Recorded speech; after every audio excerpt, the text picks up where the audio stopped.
దివంగత మహానేత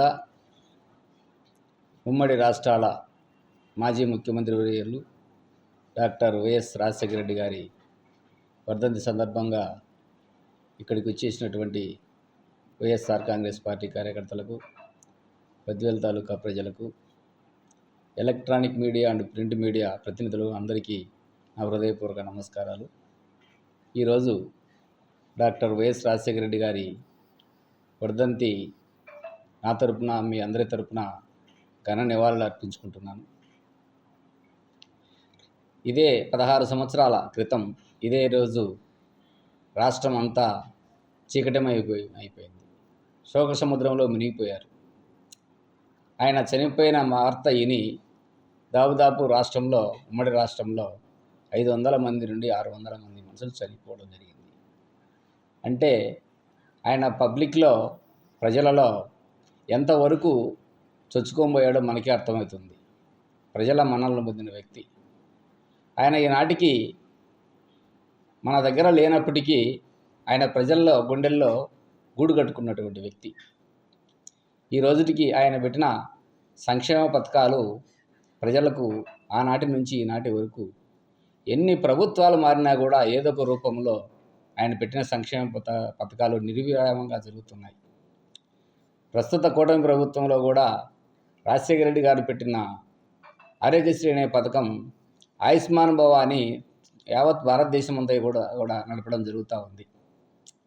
అంటే ఆరోగ్యపరంగా ఆయన ఆరోగ్యశ్రీ పథకం అనే పథకం పెట్టి ఎంతోమంది ప్రజలకు ఎన్నో గుండె ఆపరేషన్లు అయితేనేమి, మిగతా ఆపరేషన్లు అయితేనేమి చేయించుకోలేని పరిస్థితుల్లో ఉంటే ఆయన అందరికీ సహాయ సహకారాలు ఆ పథకం ద్వారా అందించి ఎన్నో కుటుంబాల్లో సంతోషాన్ని నిలబెట్టినటువంటి వ్యక్తి మన దివంగత ముఖ్యమంత్రి వైఎస్ రాజశేఖర రెడ్డి గారు.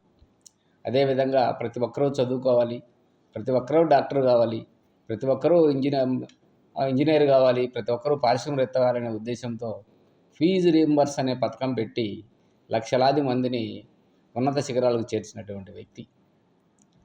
అదేవిధంగా జలయజ్ఞం అనే పేరుతో దాదాపు 80 ప్రాజెక్టులు స్థాపించి అందులో 50% ఆయన హయాంలోనే పూర్తి చేయడం జరిగింది.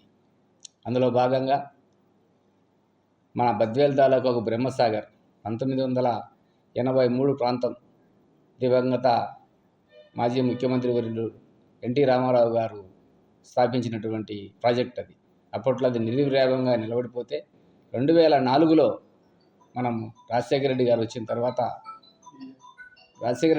తర్వాత ఆ ప్రాజెక్టును కేవలం 1 సంవత్సరంలోనే పూర్తి చేయడం జరిగింది. అందుకే ఈరోజు మన తాలూకా సస్యామలంగా త్రాగునీరు, సాగునీరు అని అందుబాటులో ఉన్నాయి. ఇన్ని పథకాలు చేసినటువంటి వ్యక్తి, ప్రజల మన్ననలు పొందినటువంటి వ్యక్తి.